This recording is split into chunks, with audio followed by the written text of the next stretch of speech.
नमस्कार, आपके साथ मैं हूं दीपशिखा और आप देख रहे हैं खबरें अभी तक। स्वागत करती हूं आपका हमारे खास कार्यक्रम कहानी कामयाबी की में। आज के इस कार्यक्रम में हम आपके लिए लेकर आए हैं कुछ ऐसी चीजें जो जाहिर तौर पर आपको जिंदगी में सीखने की जरूरत भी होगी और हो सकता है कि जिंदगी में उन तमाम चीजों से आपका सामना भी हुआ हो। कई बार कई चुनौतियां हमारी जिंदगी में आती हैं, फिर चाहे हमारे पारिवारिक जीवन की बात करें या फिर बात करें हमारे करियर की। और ऐसी चुनौतियों से पार पाने के लिए हमें एक मिसाल की जरूरत होती है और ऐसी मिसाल आज हमारे साथ मौजूद है, जिनका नाम है इंदु नागपाल जी। नमस्कार मैम, आपका स्वागत करती हूँ हमारे इस शो में। तो मैम, सबसे पहले आपसे हम यही जानना चाहेंगे, अगर एक नारी के तौर पर बात की जाए, एक नारी कई किरदार निभाती है, चाहे पत्नी के रूप में हो या बेटी के रूप में हो या फिर ये किरदार किसी माँ के रूप में हो। इन किरदारों के साथ एक नारी की सबसे बड़ी शक्ति क्या है? देखो, नारी अपने आप में एक शक्ति है। वो हर क्षेत्र में कामयाब हो सकती है अगर उसे कुछ अवसर मौका मिले। तो नारी ही है। जी, नारी एक माँ का किरदार निभाती है और हाल ही में हम सब ने मदर्स डे भी सेलिब्रेट किया है। जानना चाहूंगी, आपने ये मदर्स डे कैसे सेलिब्रेट किया? अब मेरे बच्चे तो यहाँ नहीं है, वो पढ़ने के लिए बाहर हैं। जी। तो उनके मैसेजेस थोड़ा सा इधर उधर फ़ोन पे बात करके, वीडियो कॉल के द्वारा उनसे बात की। आपको लगता है कि आजकल का जो ये दौर हमारे ज़िंदगी में आया है, आधुनिकता का दौर जिसे हम कहते हैं, कहा जाता है कि ये दौर इंसानों को बहुत पास ला देता है। आप वीडियो कॉल के ज़रिए जुड़ जाते हैं, आप कॉल के ज़रिए जुड़ जाते हैं, लेकिन वो जुड़ाव अब लोगों में देखा नहीं जाता, जो एक समय तब देखा जाता था जब शायद हमारे पास वीडियो कॉल का ऑप्शन नहीं था। नहीं, वो समय समय की बात है। जी। जब बच्चे या कोई भी आपके पास है तो वो पास है ही। पर ये एक अच्छा साधन है, वीडियो कॉलिंग। तो जी। इससे हमें बहुत सहायता मिलती है। मुझे अब पता चल रहा है जब वो बाहर रह रहे हैं। जी। एक माँ के तौर पर आपने अपने बच्चों को परवरिश देते समय किन बातों का खास ध्यान रखा? क्या मानते हैं कि एक बच्चे के जो संस्कार है, वो उसकी परवरिश पर ही निर्भर करते हाँ हैं? जी, बिल्कुल करते हैं। देखो, जब घर का वातावरण माहौल अच्छा होगा तभी उनकी हम अच्छे से उनकी देखभाल कर पाएंगे। और वो अच्छे माहौल से ही उनका भविष्य निर्माण अच्छा होगा। और वो हमारी अच्छी बातों से ही अच्छा सीखेंगे। घर में देखेंगे कि हम दादा दादी की सेवा करते हैं तो उनमें ये भावना आएगी सेवा की।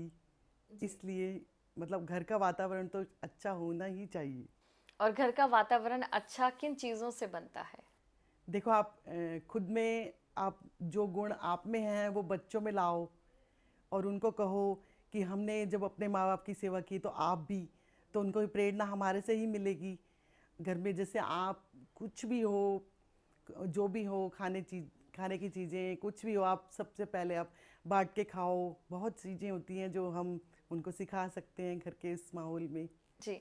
इस माहौल में दया और सद्भाव का आपको क्या लगता है कितना बड़ा हिस्सा रहता है? देखो, दया की भावना तो हम जो हमें मिली है वो हम उनको देंगे, हम सोचते जी। हैं। जैसे कि हम किसी गरीब की सेवा करें तो उसमें भी ये भावना हमारे से आएगी कि मम्मी ने ऐसे किया तो मैं भी ऐसा करूं।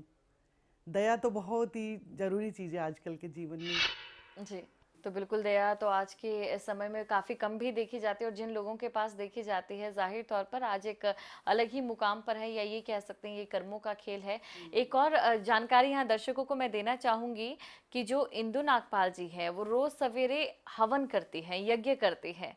इसके पीछे का कारण भी उनसे जान लेते हैं और अपनी एक बिज़ी लाइफ़ शेड्यूल में कैसे वो रोज़ सुबह ये समय निकालती हैं और कैसे इसका प्रचार करते हैं, वो भी उनसे समझते हैं। रोज़ सुबह आप हवन हाँ करती हैं, जी, ज़रूर। इसके पीछे की वजह दर्शकों वजह को तो बताइए। क्यों, अपना अंतर्मन की शुद्धि, वातावरण शुद्धि।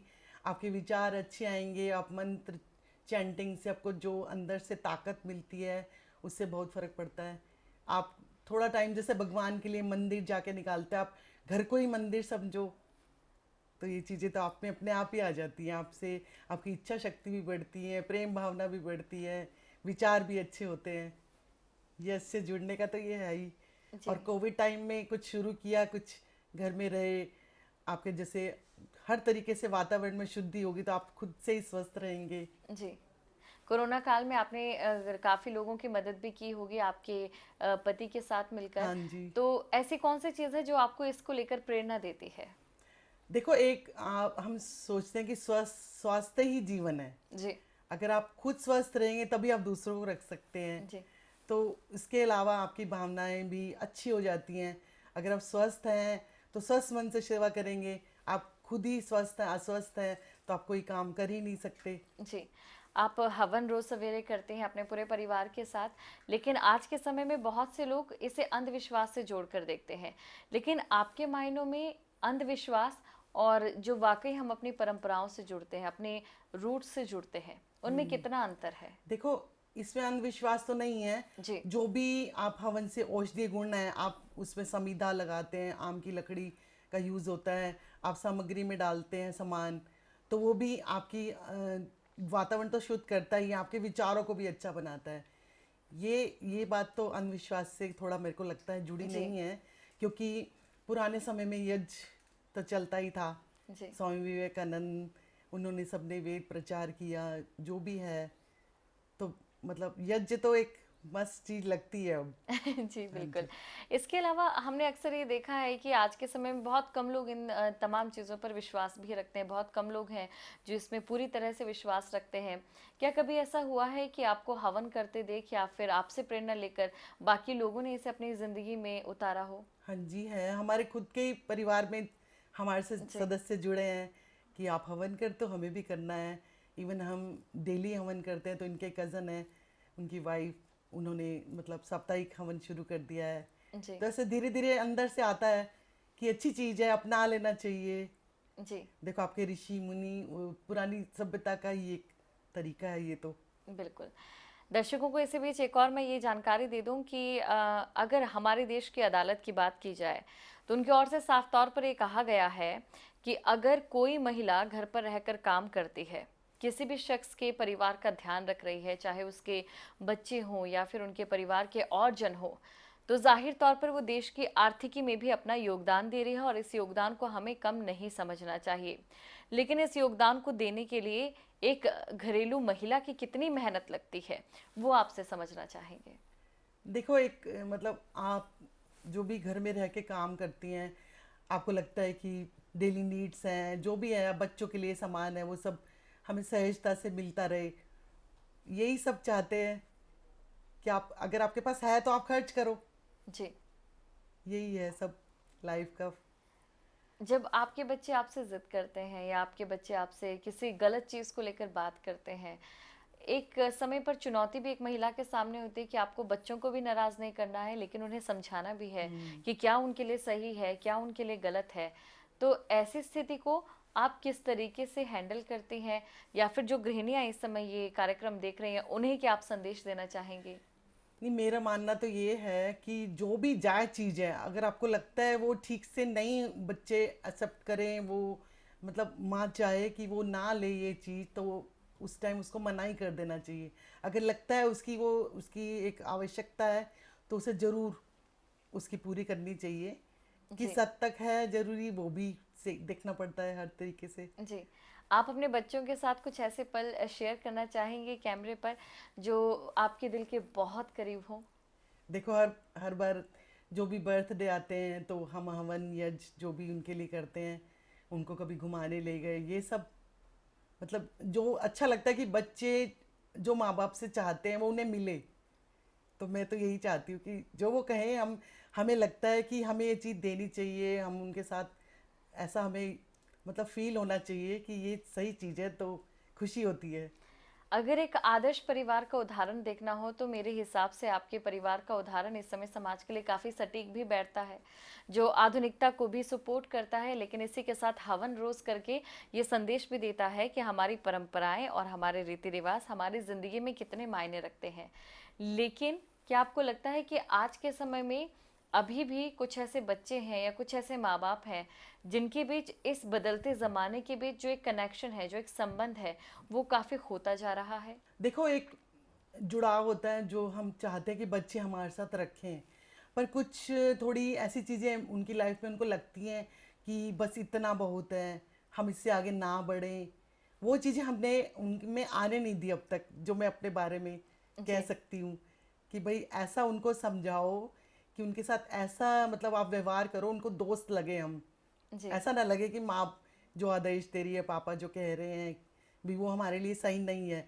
मतलब बच्चों के साथ फ्रेंडली बिहेव करोगे तो ऐसा उनको लगेगा ही कि ये तो हमारे दोस्त जैसे हैं, हर चीज़ बता दें हम, जी। ये चीज़ें। आजकल एक बिजी शेड्यूल का जिक्र मैं यहाँ करना चाहूँगी, क्योंकि इसी बिजी शेड्यूल के नाम पर अक्सर हमने देखा है कि माँ बाप अपने बच्चों के साथ एक कनेक्शन पर दूर होते जा रहे हैं, या फिर बच्चे अपने माता पिता से बहुत सी ऐसी चीज़ें शेयर करने में हिचकिचाते हैं और अपने पेरेंट्स के प्रति एक हीन भावना उनके अंदर रहती है। इसके पीछे आप क्या वजह मानते हैं, और ऐसे बिजी शेड्यूल से अपने बच्चों के लिए कैसे देखो, वक्त निकाला जाए? मतलब प्रायोरिटी जो है आप बच्चे को मतलब किस उम्र तक आपको देनी चाहिए, वो चीज़ें आप पर निर्भर करती हैं।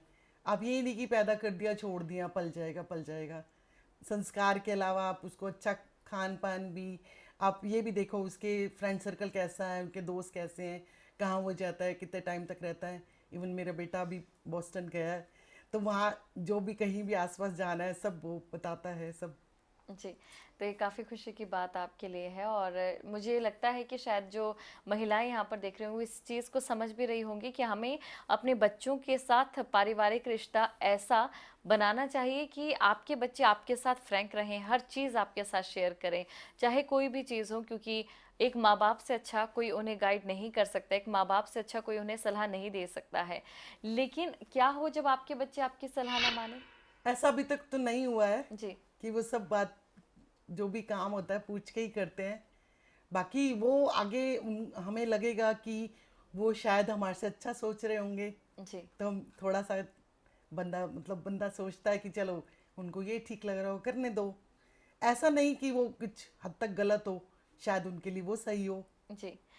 यानी कि कुल मिलाकर ये कहना यहाँ पर गलत नहीं होगा कि हम अगर बात बच्चों की करें या बात उनके माता-पिता की करें, तो एक माँ के किरदार में वो बात होती है जो बच्चों को हमेशा समझ आती है, और वही फ़िलहाल हमें आपकी बातों से लग भी रहा है। एक माँ होने के साथ-साथ आप एक बेहतरीन पत्नी भी हैं, और अक्सर आपने देखा है कि आजकल समाज में जो तलाक देने का सिलसिला है वो बहुत ज़्यादा बढ़ रहा है। वहीं हम ये आपसे जानना चाहेंगे कि इसके पीछे आप क्या सोचती हैं? देखो, मेरा ये मानना है कि सबसे बड़ी चीज़ होती है एक एडजस्टमेंट। पति पत्नी में जो प्यार का जो भी अंदर से भी रिश्ते के प्रति जो भी भावनाएं होंगी वो एक समझदारी से आती हैं। जब तक आप तालमेल नहीं बिठाएंगे तो मतलब आप आगे बढ़ ही नहीं सकते। ये बिल्कुल। मेरा सोचना है कि मतलब जो भी लाइफ है, अगर आप वो यस कह रहे हैं, आप यस कह रही हो तो ठीक है। अगर कोई बात आपको लगती है, आप थोड़ी देर बाद फिर से खुद से कर लो, उनको ना बताओ, तब भी सामंजस्य बना रहता है। एक बेहतरीन पत्नी होने के साथ-साथ एक बेहतरीन माँ का किरदार भी अपनी ज़िंदगी में निभाती आई हैं। इसके अलावा कोरोना काल में काफ़ी ज़रूरतमंद लोगों की मदद की है, और सिर्फ इतना ही नहीं, रोज़ हवन कर समाज को ये संदेश भी देती हैं कि हमें अपनी परंपराओं से किस कदर जुड़े रहना चाहिए। तो चलिए बातचीत का सिलसिला और आगे बढ़ाते हैं और जान लेते हैं आपसे एक चीज़ के बारे में, आपके पॉइंट ऑफ व्यू। हाल ही में कोरिया में और चाइना में लोगों का शादी के प्रति विश्वास टूट रहा है। वहां की सरकार युवाओं को शादी के लिए प्रोत्साहित करने के लिए कई तरह के इवेंट्स करती है। जानना चाहेंगे आपसे कि आप इस पर क्या सोचती हैं? देखो, शादी एक हमारे हिंदू सभ्यता में तो एक पवित्र बंधन माना जाता है कि आप इस सृष्टि में आए हैं तो आपको ये चीज़ तो करनी ही चाहिए। मेरे हिसाब से कि शादी एक अच्छा मतलब एक ऐसा बंधन है, आप मतलब सोचो तो परिवार ही उससे बनता है। तो मेरे मेरे सोचने के हिसाब से तो एक बस चीज़ है ये। इसके पीछे जो कोरिया की सरकार है या फिर जो रिसर्चर है उनका ये कहना है कि वहाँ के जो लोग हैं वो काफ़ी इंडिपेंडेंट हो चुके हैं, जो युवा हैं, और वो इसी को अपनी ज़िंदगी मान रहे हैं कि वो अपना खाना खर्चा खुद चला सकते हैं, उन्हें किसी के साथ की ज़रूरत नहीं है। आप क्या ये समझती हैं कि आने वाले समय में हो सकता है कि भारत में भी इसी तरह का कल्चर चल पड़े? नहीं, देखो, अभी यहाँ पर भी ऐसा है। जी ये नहीं कहते कि यहाँ पर बिल्कुल नहीं है कि ऐसा कि सबको करनी ही है। एक आपकी सोच भी है। मेरे मतलब सोचने का ये तरीका ये है कि अब शादी करते हो मतलब आपका सुख दुख का साथी मिला, परिवार चलाने का जो भी है, आपको देखो हर आर्थिक स्थिति ये वो हर चीज़ से आपको साथ देने वाला कोई साथी होता है। मतलब आपके सुख में दुख में कभी आपको कुछ है तो बच्चों की देखभाल वो करता है, आप कहीं नहीं जा सकते वो चला जाता है। मतलब एक दूसरे का साथ ही, मैं तो समझती हूँ कि शादीशुदा को ये सब तो सोचना ही चाहिए। मेरे हिसाब से तो ज़रूरी चीज़ है। जी।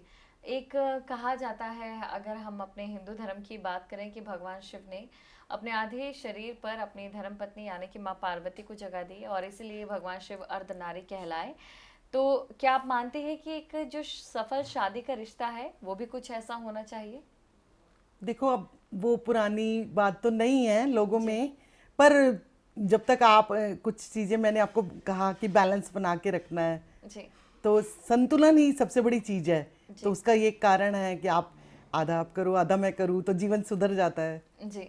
तो ये चीज़ें तो ज़रूरी हैं ही, मैं तो सच मानती हूँ इस बात को। आपको आपकी जिंदगी में आपके पति का कितना साथ मिलता है, चाहे वो किसी भी क्षेत्र में क्यों ना हो, चाहे कोरोना काल में मेरा लोगों की। पूरा जी। 100% मिलता है साथ, जी। 100% पूरा। जो भी मैं चाहूँ उनसे, मुझे कहीं जाना है बच्चों के लिए कुछ, तो मैं मतलब पूरा मानती हूँ 100% जी। साथ। अक्सर पत्नियों की शिकायत होती है कि उनके पति उन पर काफी बंदिशें लगाते हैं। इसके बारे में आप क्या कहेंगी, या कभी आप पर भी ऐसा दौर गुजरा नहीं, है? ऐसा कुछ नहीं है। बस कुछ चीज़ें होती हैं कि आपको कोई भी काम है, आपको एक हद तक रहकर कुछ मर्यादा में आप सोचिए कि हमें करना है।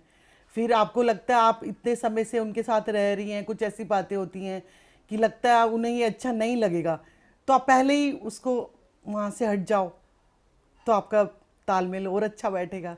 जी। मेरा मानना ये है। आज के समय में बहुत समय हम ये देखते हैं, बहुत समय हम ये समझते भी हैं कि जो रिश्ते हैं वो धीरे धीरे छोटे होते जा रहे हैं। यानी कि आप एकल परिवार में रहते हैं, और एक समय था जब आप संयुक्त परिवार में रहते थे, काफ़ी बड़ा आपका परिवार होता था। उस समय में और इस समय में जो फ़र्क है, क्या आप इसे अच्छा मानती हैं? देखो मैं नहीं, ये बात तो गलत ही है। जी। जो मतलब आप संयुक्त परिवार में रहो, आप पूरे अच्छे से बड़े परिवार में रहो, तो उसमें बहुत फ़र्क होता है। आपके बच्चे, आपको चिंता नहीं होती, चलो ताऊ जी संभाल रहे हैं, दादाजी संभाल रहे हैं। मेरा मानना तो ये है कि जी। जितना बड़ा परिवार होगा, आप खुद भी सिक्योर रहोगे। चलो आज मैंने खाना नहीं बनाया, चलो दिरानी है जेठानी है वो बना देगी। बहुत चीज़ें होती हैं, वो बच्चों का ध्यान रख लेगी। आपको कहीं स्पेशल जी। किसी ओकेजन के लिए जाना है तो आप निश्चिंत होके जा सकते हो। मेरे हिसाब से तो बड़ा परिवार ही होना अच्छा होता है। जी, बिल्कुल। और यहाँ दर्शकों को मैं ये भी बताना चाहूँगी कि इंदु नागपाल जी बहुत अच्छी कविताएँ भी लिखती हैं। कि तो एक कविता आपसे हम ज़रूर दर्शकों को सुनाना चाहेंगे। और ये कविता मैं चाहती हूँ कि एक पत्नी पर भी हो सकती है, या एक माँ पर भी हाँ, हो सकती है, जो थोड़ा आपका मन करे। कभी लिखने के लिए ही होता है, थोड़ा सुनाने के टाइम में ना लगता है ऐसे कि जीवन क्या है। मतलब जी। आप सुख दुख में सबके साथ ही बने रहो, दया भाव रखो, ये चीज़ें आप अपने जीवन में अपना लो तो आप समझो आपका, आप सुबह उठे तो आपका नया दिन है। ये नहीं कि आप सोच रहे हो आप मतलब जन्मदिन वाले दिन ही जन्म होता है, आप एक दिन सो के उठे हो तो अगला दिन भी आपका जन्मदिन ही है। देखो हर एक को लगता है कि मैं पूरा परिपूर्ण हूँ, पर बहुत चीज़ें होती हैं ऐसे, हम अपने दिमाग से हम सोचते हैं कि ये मिल जाता वो मिल जाता। अगर हम कहें कि इतनी ही एक मतलब सीमा है, वो हमें मिल रहा है, अगर हम उसमें ही खुश रहेंगे तो इससे अच्छी बात कुछ हो ही नहीं सकती। जी। जितना आप अपनी इच्छाओं को बढ़ाओगे तो लगता है कि फिर वो भी ले लो वो भी ले लो वो भी ले लो।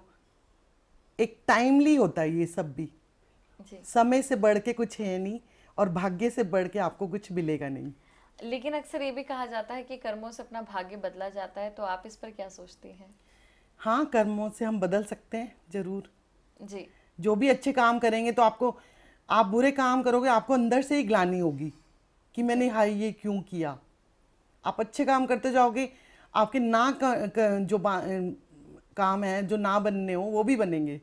जी। कर्म का तो बहुत बड़ा इफेक्ट हमारी लाइफ में होता ही है। बिल्कुल। आपने कर्मों की बात की, आपने एक बात की माँ बनने की, वहीं दूसरी तरफ आपने एक बात की एक बेहतरीन पत्नी बनने की भी। अब क्यों ना बात की जाए बेटी बनने की। जानना चाहूंगी कि पूरी जिंदगी में आपका इंस्पिरेशन कौन रहा है, आपके आदर्श आपके परिवार में से कौन रहा? माता पिता दोनों ही होते हैं बच्चों के लिए आदर्श। जी। कि जब माँ आपके लिए खाना बनाती है और पिताजी आपके लिए धन अर्जित करते हैं, वो आपकी पढ़ाई में काम आता है, खाना आपका स्वास्थ्य बनाता है, मतलब उन दोनों के बिना भी हमारी लाइफ अधूरी है। जी। कि माँ बाप तो दोनों हैं ही हमारे जीवन में आपके आदर्श। माँ बाप की ओर से और आपकी ओर से कोई ऐसी चीज जो आप दर्शकों के साथ शेयर करना चाहें? देखो, उन्होंने हमें अच्छे संस्कार दिए और सबसे बड़ी बात होती है उन्हें हमें सिखाया कि जीवन में कैसे उतार चढ़ाव आए, आप कैसे अपने आप को उसमें अपने ढालो और दूसरे परिवार में जाके आप क्या बातें हैं जो उनकी तरफ से हमें मिली, हम अपने जीवन में लागू करें। जी। सौहार्द भाव बनाओ, किसी की निंदा मत करो, ये सब चीज़ें बिल्कुल। माता पिता से तो मिलती ही हैं। हमारे जीवन में जैसा कि आपने बात की उतार चढ़ाव में हमें किस तरीके से अपने आप को एक ऐसे समय पर सामंजस्य के साथ रखना है कि सारी चीज़ें सही हो, लेकिन ऐसे समय में सहनशीलता दिखाना मुझे लगता है कि ये सबसे बड़ी परीक्षा होती है। और मैं चाहती हूँ कि दर्शक जाने आपके ज़रिए कि इस परीक्षा को पास कैसे किया जाए। देखो, सहनशीलता है तो ही आप अगला काम कर सकते हो।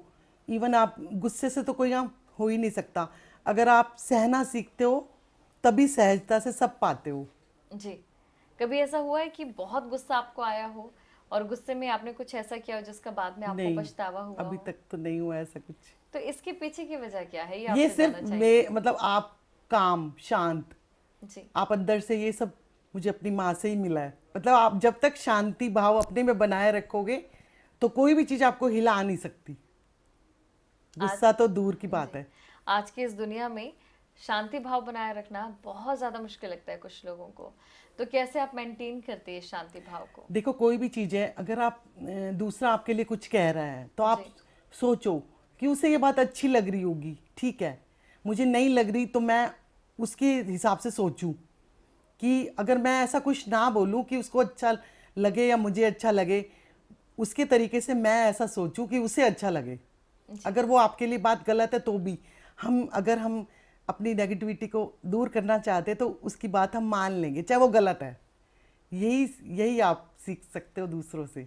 सबसे शुरुआत में हमारी बात हुई थी कि एक माँ के लिए बलिदान और एक त्याग बहुत ज़्यादा ज़रूरी होता है। तो अक्सर ज़िंदगी में ऐसे मौके आते हैं जब बचपन में हम ये सोचते हैं कि हम बड़े होकर ये बनेंगे, लेकिन जिम्मेदारियाँ ऐसी होती है कि हम त्याग देते, बलिदान देते, किसी और ही मुकाम पर पहुँच जाते हैं।